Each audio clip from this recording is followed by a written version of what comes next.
JFK had issued 2 executive orders to draw down troops from Vietnam before he was killed. Okay.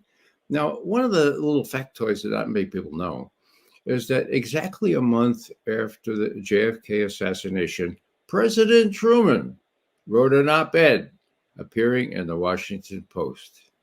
And he said, I think it's time to rein in the CIA. It's not doing the kinds of things that I created it for, namely intelligence analysis without treatment. It's doing other things, okay? It was a torrid sort of thing, exactly 1 month after the assassination. It appeared in the first edition of the Washington Post. There used to be 2 later editions, disappeared. Any other broadcast media or any other paper? No. In the Independent Sentinel or whatever it was in the Missouri, it was published. It completely, the press was onto it even then.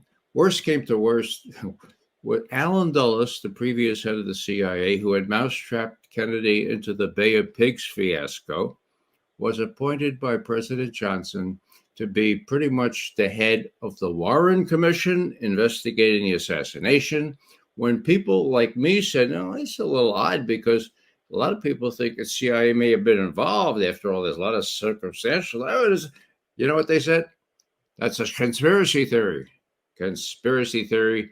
Conspiracy theory. Now, that's what gave that whole charge of conspiracy theory its legs, okay? Now, will this thing have legs? It all depends on how much control the deep state can exercise over the media. They've been immensely successful so far. Look at the Hunter Biden thing, for God's sake. Now, if Robert Kennedy Jr. can force this up and out and have decent people take another look at it, it's going to be very damning. Because why indeed is the CIA, why is the FBI refusing to declassify documents that by act of Congress should have been declassified 3 years ago? Why are they doing that? I don't know. I don't want to be a conspiracy theorist, but that they might have something to hide. Let me just jump in at this point on what you just said, because of conversations which I've discussed publicly, as has he. So I'm not revealing any secrets. Conversations I had with President Trump when he was in the White House. So he called me about 2 or 3 weeks before he left office to ask my opinion on some of the people he was about to pardon.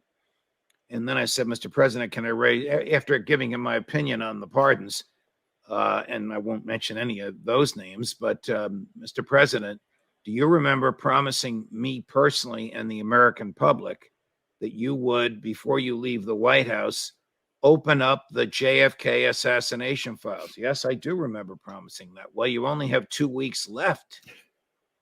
And he said to me, Judge, if you saw what I saw, you wouldn't open up those files either. And I said, what do you mean? He said, someday when we're talking together and there aren't 15 people listening, because he was calling me from the White House switchboard, I will tell you what I saw. And then we ended the conversation. What could he have seen?